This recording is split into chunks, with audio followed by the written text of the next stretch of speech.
Hi, I'm Mel Dorr, Chicago psychic medium and intuitive consultant. You know, as a gay man, um, I have spent a lifetime of being ridiculed when I was in high school, bullied, people calling me sissy, faggot, queer. And I remember being so fearful when I was in high school, even going to school, because the way I was treated and bullied. And I remember cutting school once for 3 weeks straight in a row because it was just torture for me. And I used to pray, God, why did you make me gay? Uh, Please change me. And now I say, God, thank you for making me gay because it's taught me a lot. I stopped going to Mass. My dad was a Protestant. I was confirmed in the United Church of Christ, which is a very liberal Protestant church. And they've embraced gay people for a long time.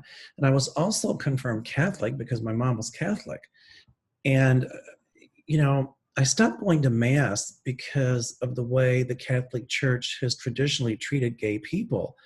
And I felt once again that they weren't accepting for us. A lot of my priest friends are gay, but yet I just stopped going. I thought church didn't like us. And today, one of my friends called me and said, Mel, did you hear about Pope Francis? And I said, no. And my friend Bev said that he endorsed civil unions for gay people. So I wrote something and I want to share it with you. I put it on Facebook. And I'm reading, so please bear with me. I said, I am very thankful that the Holy Father in Rome, Pope Francis, endorsed civil unions for people who are gay. As a gay man, I have endured a lifetime of discrimination, prejudice, and hatred directed at me because God made me gay. It was painful when my own church said that I was living in sin because I'm a gay man. Being gay is not a choice, absolutely not a choice, or a preference, as some politicians spout off about, or as Coney Barrett said, who's a nominee for SCOTUS. That thinking is both dangerous and just creates more hate and more misunderstanding about gay people. It's wonderful to know that my church now accepts me and that I'm free to participate in the sacrament of communion without fear of being denied because of my sexuality. God bless this Pope. He's a living saint. God made gay people. We did not choose this.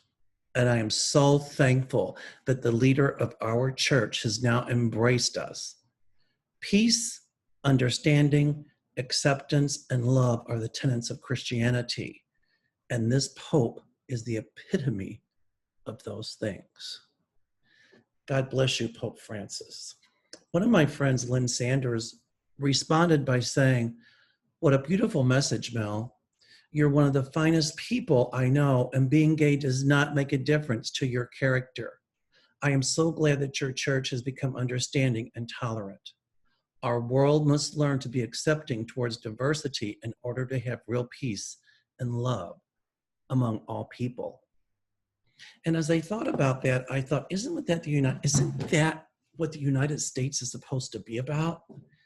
It's not supposed to be about the divisiveness. It's not supposed to be about the intolerance, disliking people because they're different. We're supposed to love and embrace everyone, just as Muhammad did, just as Christ did, just as Gandhi did, just as the Dalai Lama does, just as all the great religious leaders have done. It's sad that our country has become so divisive, and it feels almost as if we're in a constitutional crisis and very near a civil war. So I thought very carefully, And I asked my spirit guides to please guide my hand in writing something. So I started doing automatic writing. And I thought, whoa, excuse me for my uhs, they're my mental pauses. You know, I heard that John Radcliffe, who's, I think, the director of national security or something, he's very pro-Trump, came forward this evening and said that the Iranians and the Russians were influencing the election. Well, we knew the Russians have been influencing all along, but he said that they were doing so to make Trump look bad.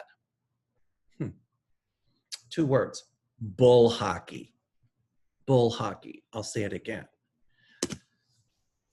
I learned that Democrats were getting threatening emails, supposedly from the ultra-right, saying that if Democrats voted for Biden, that their lives would be in danger.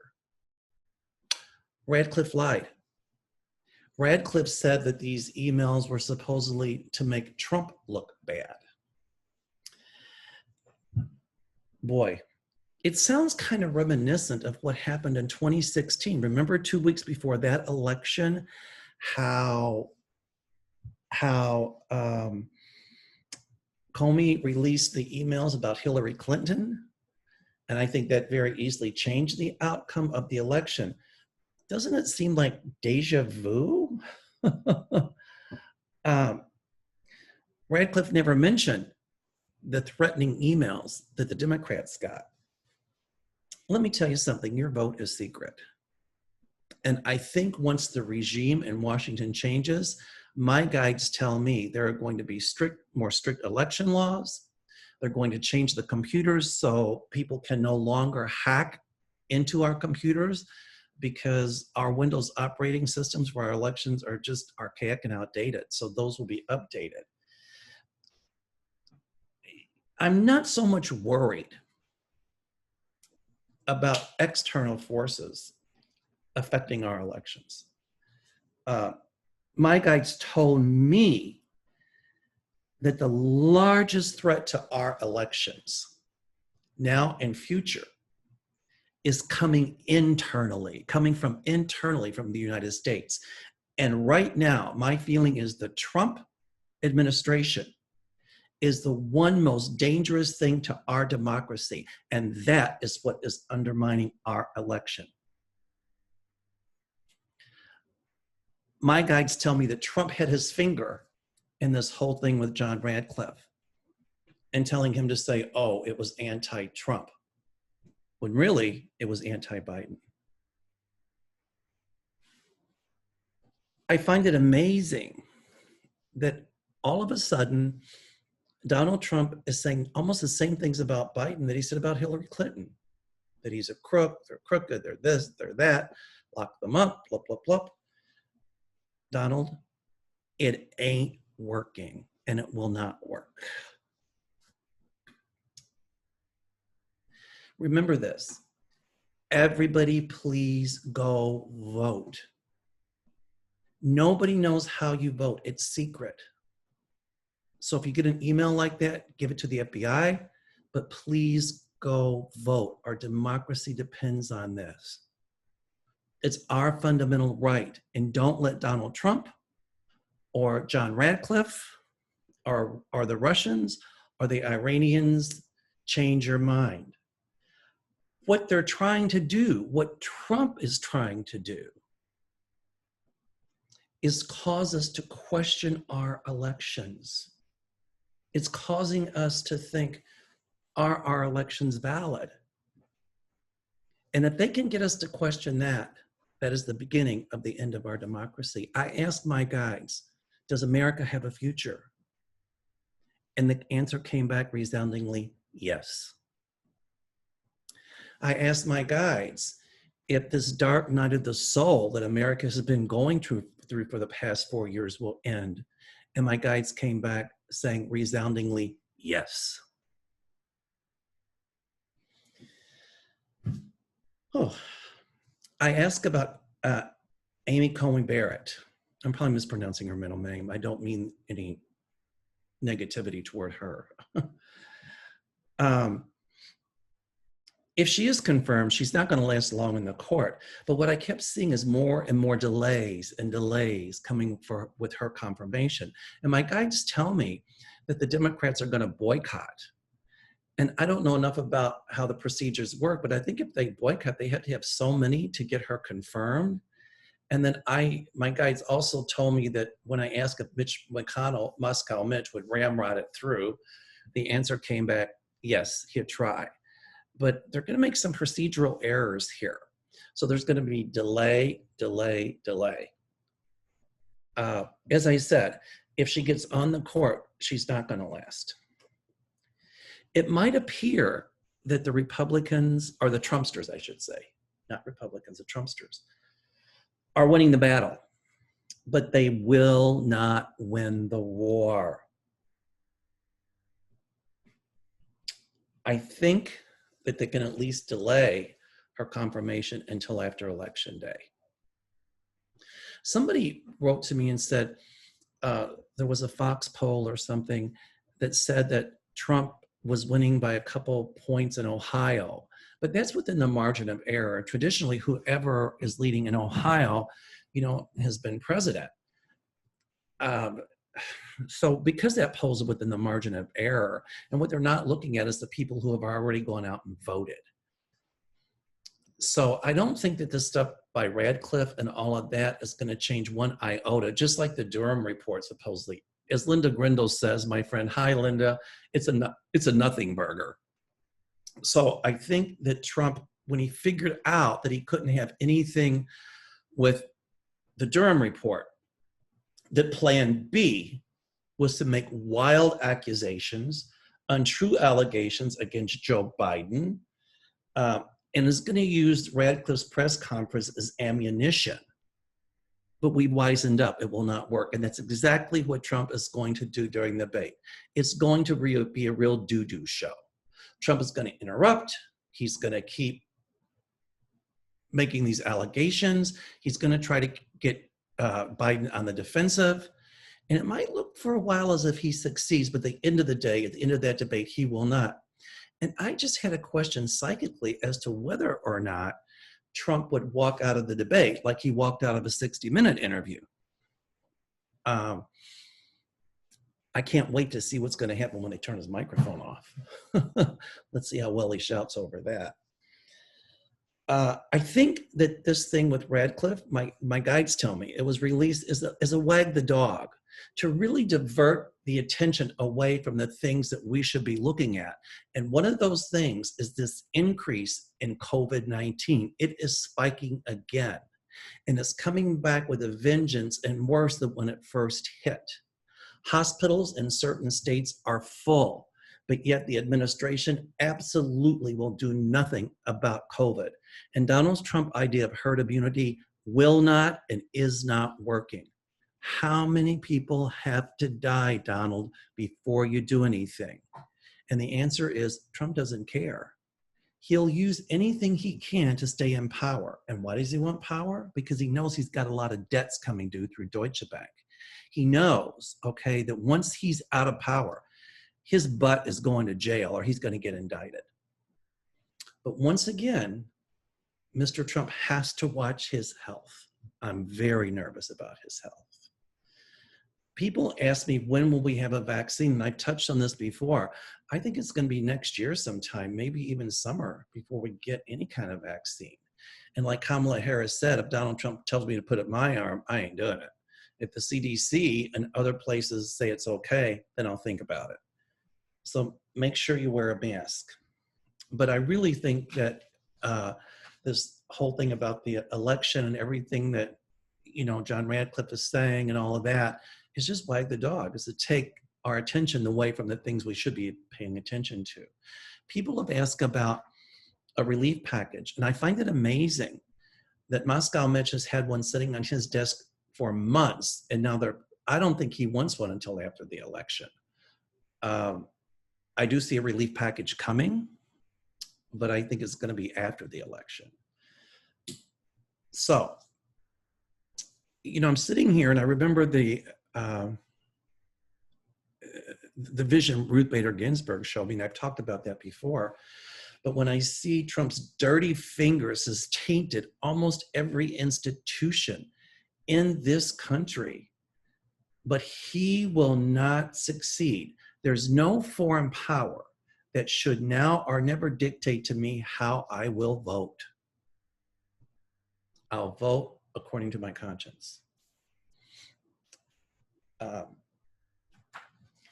So I find the double standards amazing. I do see a lot coming in election reform. I do see a lot of legislation coming that way. So now a lot of people have asked about Devin Nunes, and I've said he's going to be voted out. I see him under investigation at some point because of colluding with Donald Trump when he was on that committee to investigate, and he ran and told Donald Trump everything. Barr, he's going to do the walk of shame. You know, I'm still worried about Barr's health. You know, after this, his career's over. He's pretty much dog meat. So goodbye, Mr. Barr. Once again to Amy Coney Barrett, I think there's a lot more coming out about her, a lot more. So it'll be interesting to see. And so the Democrats will keep delaying her confirmation hearing. And I don't know, but even if she gets put on the court, she won't last long. Kavanaugh's also going to be removed at some point. Mitch McConnell, his wife, is going to be in trouble. Spirit shows me. She's going to be under investigation. And even if Mitch McConnell wins the Senate race, I do not see him as being the Senate Majority Leader. His wings are going to be clipped. Rudy Giuliani. Don't you think it's kind of amazing that Radcliffe came out with this? And it was a couple days ago that they came out with Rudy Giuliani, and that the Russians was telling him stuff, and then he was going back telling Trump. I think they had a little backwards. I think Giuliani was telling the Russians what he wanted, and he was conspiring with them, including with them. And I think they put their heads together and said stuff was coming from Iran and all of that. And I'll tell you, my guides tell me absolutely that Trump knew about it. He knew what Giuliani was doing. Who do you think sent Giuliani? It was DT, Donald Trump. Boy, he'll go down as the most corrupt, evil man in American history. So, Rudy, goodbye. You know, I understand that Rudy has a drinking problem. Geez, I wonder if they have booze in jail. Don't know. And I think Rudy Giuliani's daughter is going to come out with a lot against him too. So let's see where that leads. Anyway, my feeling is that Biden will win the debate, but it's going to be a real doo-doo show, as I said. And so I'm just wondering if Trump is going to storm out of that. I've said that earlier on tonight. I just wanted to get something out. I usually post on Mondays and Fridays. I'm really excited because I'm going to be doing another video with Linda Grindle next Tuesday, right before the election. So I just wanted to get something up, and thank you for listening. And please tell people to subscribe. Please, everybody, vote. Go vote. I'm going to go out and vote Monday. We're doing early voting here in Illinois. There was a long line, but I'm going to get up early and go to the polls and cast my vote. And I'm going to be proud to do so. I have my mask on. And as I told Linda Grindle in the last show I did with her, if I had to go naked through an Ebola ward to go vote, I would do it. She asked me to take pictures of that, but maybe I'll just take pictures when I go vote.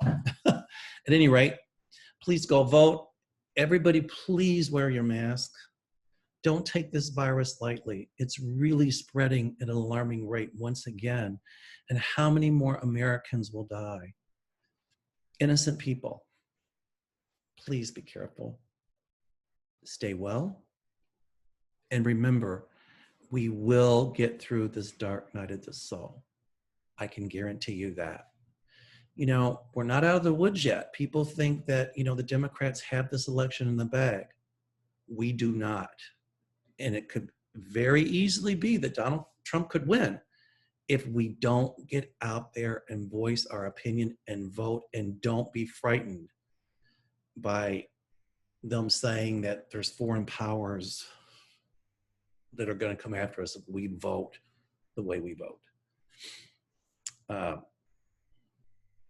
think it's our civic duty to vote. All right. Once again, stay safe and well. Until next time, I'll be doing a show after the debate or on Friday, and then one again on Tuesday with Linda Grindo. Until then, namaste.